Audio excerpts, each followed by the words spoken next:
Hello viewers, আসসালামু আলাইকুম। Microsoft word চতুর্থ কোর্সে আপনাদের সবাইকে স্বাগতম। আজকে আমরা আলোচনা করব মাইক্রোসফট ওয়ার্ডের ইনসার্ট নিয়ে। তো চলুন শুরু করা যাক। আর শুরু করার আগে একটি কথা না বললেই নয় যে আমার চ্যানেলটি যদি এখন আপনি সাবস্ক্রাইব করে না থাকেন তো অবশ্যই সাবস্ক্রাইব করবেন, আর যদি অলরেডি সাবস্ক্রাইব করে থাকেন আপনাকে অসংখ্য ধন্যবাদ। তো চলুন শুরু করা যাক।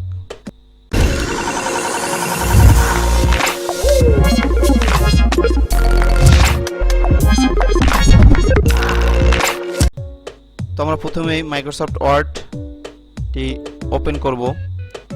তো ওপেন করার পর এই যে হোম বাটন, হোম ট্যাবের সামনে যে ইনসার্ট, এই ইনসার্ট নিয়ে আমরা আলোচনা করব আজকে।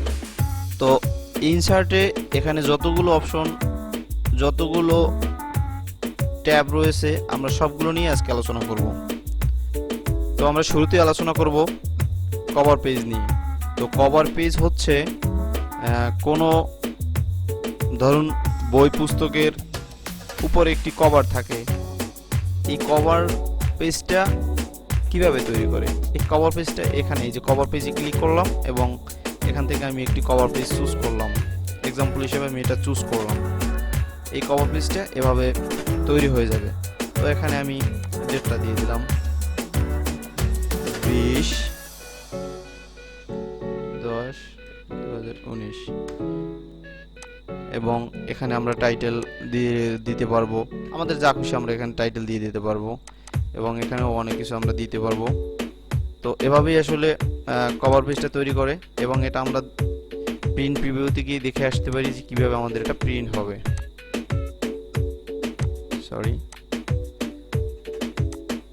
যে এই যে দেখতে পাচ্ছেন আমাদের লেখাগুলোর এটা এভাবে কভার পেজ তৈরি হবে।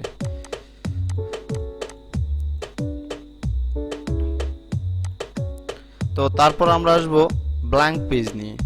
এই ব্ল্যাঙ্ক পেজটা হচ্ছে মূলত আপনি এই লেখাগুলোর যেখানে কার্সরটা রেখে এই ব্ল্যাঙ্ক পেজে ক্লিক করবেন সেখান থেকে এটা ব্ল্যাঙ্ক পেজ হয়ে যাবে। এই যে আমি এখান থেকে এটা ব্ল্যাঙ্ক করব, সেক্ষেত্রে আমি এখানে ক্লিক করলাম, দেখেন এটা ব্ল্যাঙ্ক পেজ হয়ে গেছে। এ পর্যন্তই লেখাটা চলে আসছে, বাকিগুলো সরে গেছে নিচের দিকে। তো ব্ল্যাঙ্ক পেজের কাজ হচ্ছে এটা। এবং পেজ ব্রেক, এই পেজ ব্রেকের কাজ হচ্ছে আমি যদি এখান থেকে লেখাটাকে পেজ ব্রেক করতে চাই তো এখানে কার্সরটা রেখে পেজ ব্রেকে ক্লিক করব এবং দেখেন এটা পেজ ব্রেক হয়ে গেছে, দেন লেখাটা নিচে চলে এসেছে। তো পেজ ব্রেকের কাজও আমরা দেখলাম। তারপর আমরা চলে যাব টেবিলে। টেবিলটা মূলত অনেক গুরুত্বপূর্ণ একটা বিষয়। এই টেবিলটা নিয়ে মনে করি আলাদা একটি ভিডিও বানানো উচিত। তারপর আমি শর্টকাটে যতটুকু সম্ভব বেসিক জিনিসটা শিখিয়ে দেওয়ার চেষ্টা করব। তো টেবিলে আমরা এখানে অনেকগুলো অপশন দেখতে পাচ্ছি। তো এখানে একটি ডিসপ্লে টেবিল রয়েছে যেটা আমরা সহজেই তৈরি করতে পারি। যেমন আমাদের ধরুন 5টা কলাম লাগবে, আমরা এখান থেকে 5টা কলাম নিলাম এবং রো লাগবে 10টা, আমরা এখান থেকে 10টা রো নিলাম।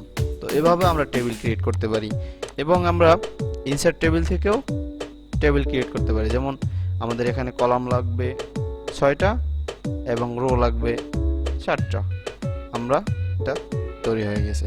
তো এভাবেই আসলে তারপর টেবিলের এই যে নিচে ড্র টেবিল, এই ড্র টেবিল হচ্ছে আমরা হাতে টেবিল তৈরি করতে পারবো।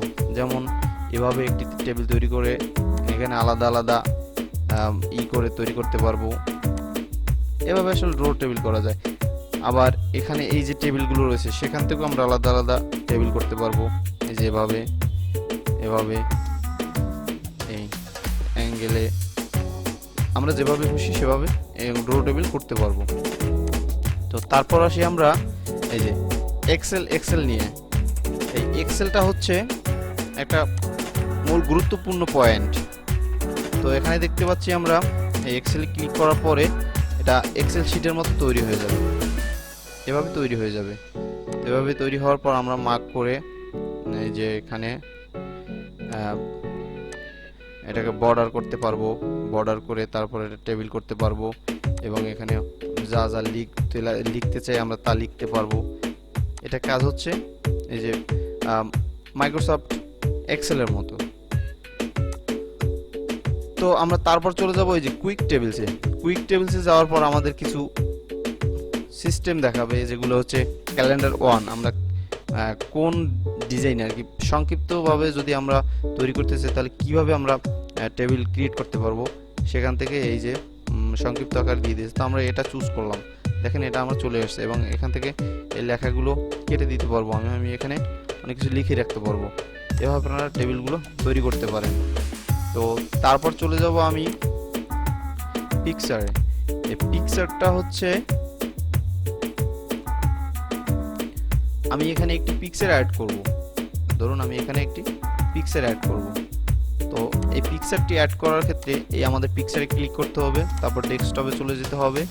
ডেস্কটপে যাওয়ার পর আমি যেখান থেকে এই পিকচারটা অ্যাড করব, তারপর ধরুন আমি এই পিকচারটা অ্যাড করলাম। তো ইনসার্টে ক্লিক করলাম, পিকচারটা চলে আসছে। তারপর এখান থেকে আমি পিকচারটা বড় ছোট কিংবা আমি যা খুশি পিকচারটা আমি করে নিতে পারবো। তো তারপর আমরা চলে আসব এই যে পিকচারটার কিছু বেসিক নিয়ে, যেমন এই যে ব্রাইটনেস কমানো বাড়ানো যাবে, তারপর নিচে যে এটার লাইটিংটা, তারপর এই যে কালারটা আমরা এনে কিছু কালার এফেক্ট দিতে পারবো। তারপর আসি আমরা এখানে ফ্রেম নিয়ে, যেটার ফ্রেম তৈরি করা যাবে। এখান থেকে অনেকগুলো ফ্রেম রয়েছে, আমরা যেটা খুশি আমরা সেটা দিতে পারবো। তো তারপর আমরা চলে যাব এই যে ক্লিক আর্টে। ক্লিপ আর্টের কাজ হচ্ছে সার্চ ইঞ্জিনের মতো রয়েছে, যেখান থেকে আমরা সার্চ করে কিছু নিতে পারবো। তো এক্সাম্পল হিসেবে আমি ফুড সার্চ করলাম। তো ফুড সার্চ করার পর দেখেন এখানে কিছু ফুড চলে আসছে। তো এটাকে আমি এখানে নিয়ে আসলাম। দেন এভাবে এই পিকচারের মতো এটাও ছোট বড় করা যাবে, এটাও এরকম এই ব্রাইটনেস কমানো বাড়ানো যাবে, এরকম আর কি। তো তারপর আমরা চলে যাব শেপস।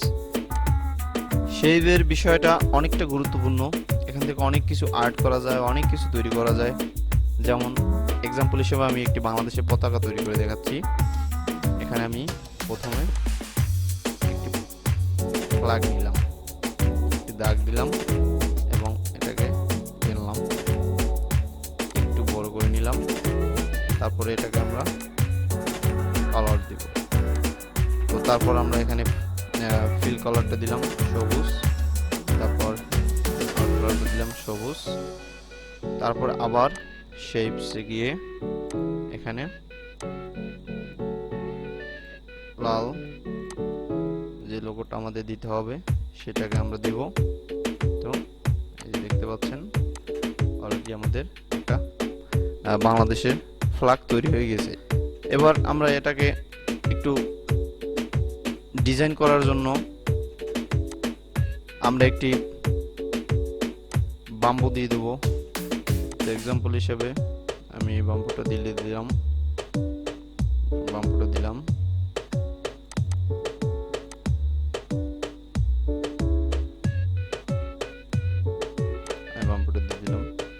তো এভাবেই আসলে এভাবে শেপের কাজ করা যায়। শেপ দিয়ে এভাবে অনেক কিছু তৈরি করা যায়। তো এবার আমরা চলে যাব স্মার্ট আর্ট।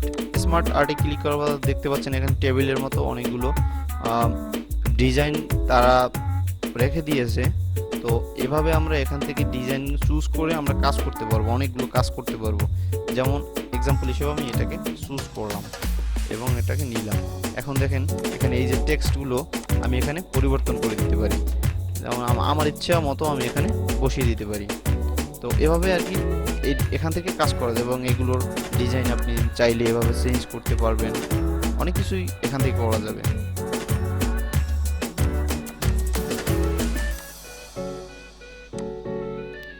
তো তারপর আমরা চলে যাব চার্টে।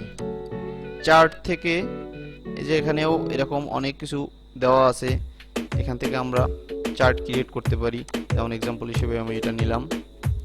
তারপর এখানে এই যে দেওয়া আছে যে ক্যাটাগরি 1, ক্যাটাগরি 2, ক্যাটাগরি 4, এভাবে আর কি এখান থেকে সংখ্যা বসিয়ে আমরা একজনের রেজাল্ট এবং অনেক কিছু আর কি এভাবে তৈরি করতে পারি আমরা।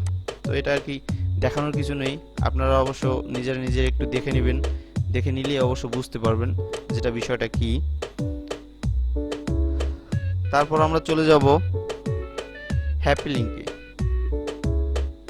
এখানে গিয়ে আমরা একটি লিঙ্ক তৈরি করতে পারবো, লিঙ্ক আকারে এটা বেস্ট হবে।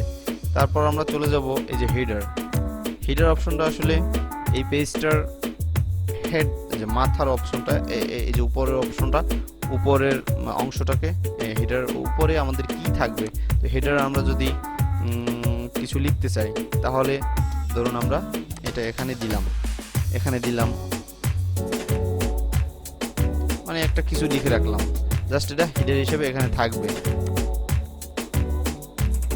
তারপর আমরা চলে যাব এই যে ফুটার অপশনে নিচের অংশটাকে বোঝাচ্ছে, নিচে আমাদের কি থাকবে।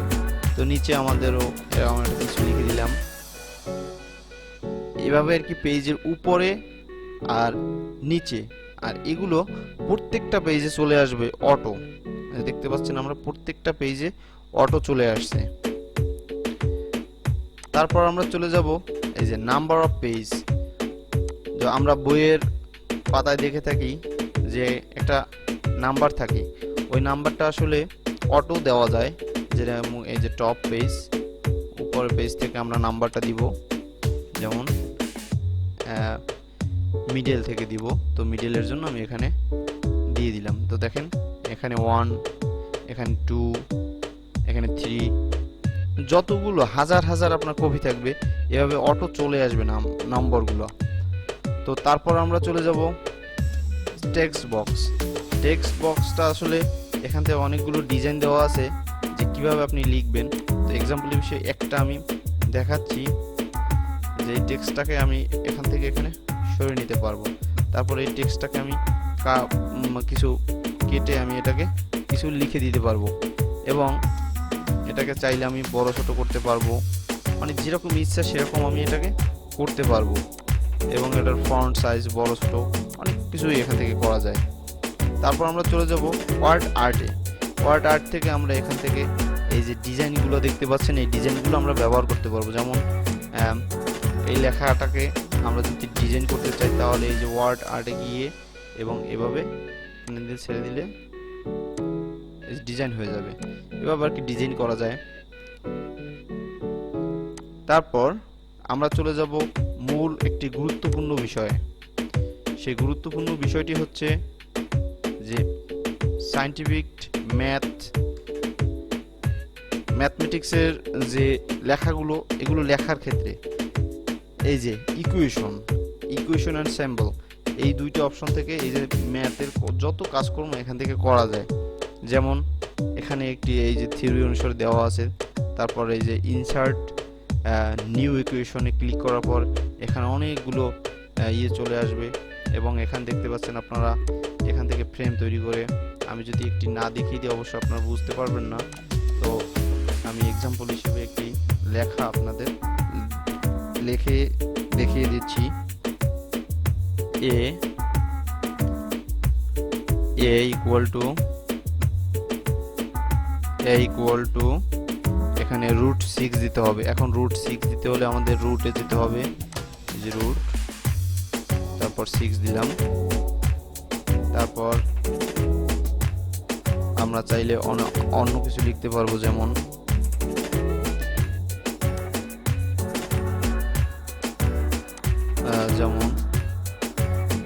এই যে আমরা ইকুয়েশনে যাব, ইনসার্ট ইকুয়েশনে যাব। তারপর আমরা এখানে লিখব যে x⁻6 - 1/x³।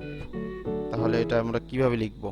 তো এই যে প্রথমে এখানে ক্লিক করব, তারপর এখানে যাব, তারপর এখানে লিখব x⁻6। তো এখানে ক্লিক করার পর আবার এখানে যেতে হবে, তারপর এখানে গিয়ে তারপর এই যে এখানে x, তারপর পাওয়ার 2, তারপর হচ্ছে নিচে হচ্ছে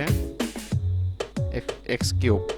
তো নিচে গিয়েও আবার এখানে ক্লিক করতে হবে, তারপর এই যে x, উপরে কিউব।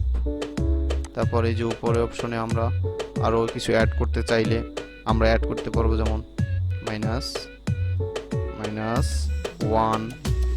এভাবে আর কি আমরা চেঞ্জ করতে পারবো। তারপর আমরা সমান সমান দিয়ে 5, তারপর দিলাম আমরা √2। এবার আপনি যত প্রকার ক্যালকুলেশন আছে এখান থেকে আপনি করতে পারবেন। তো আসলে এভাবেই ইজি, খুব ইজি, এবং এই বিষয়টা নিয়ে আপনারা একটু বেশি ঘাটাঘাটি করবেন তাহলে সবকিছুই আপনারা দেখতে পারবেন। এখানে অনেকগুলো ম্যাথের যত আইটেম আছে এখানে সব পাওয়া যায়, দেখতে পাচ্ছেন আপনারা। এখান থেকে আপনারা যত কিছু আছে সব এখান থেকে দেখতে পারবেন। যত প্রকার ম্যাথের থিওরি, যত প্রকার ম্যাথের লেখালেখি যা লাগে, যা দরকার সব এখান থেকে আপনারা লিখতে পারবেন। তো তারপর এখানে আপনারা দেখতে পারবেন যে এই যে সাইন থিটা কস থিটা, এভাবে সাইন কসের সব ম্যাথের থিওরি এখানে আপনারা দেখতে পারবেন। তো আজকের ভিডিওটি এ পর্যন্তই। ভালো লাগলে অবশ্যই লাইক করবেন এবং পরবর্তী ভিডিওর জন্য কমেন্ট করে জানাবেন যে আমি কি ভিডিও দরকার। আল্লাহ হাফেজ, ভালো থাকবেন সবাই।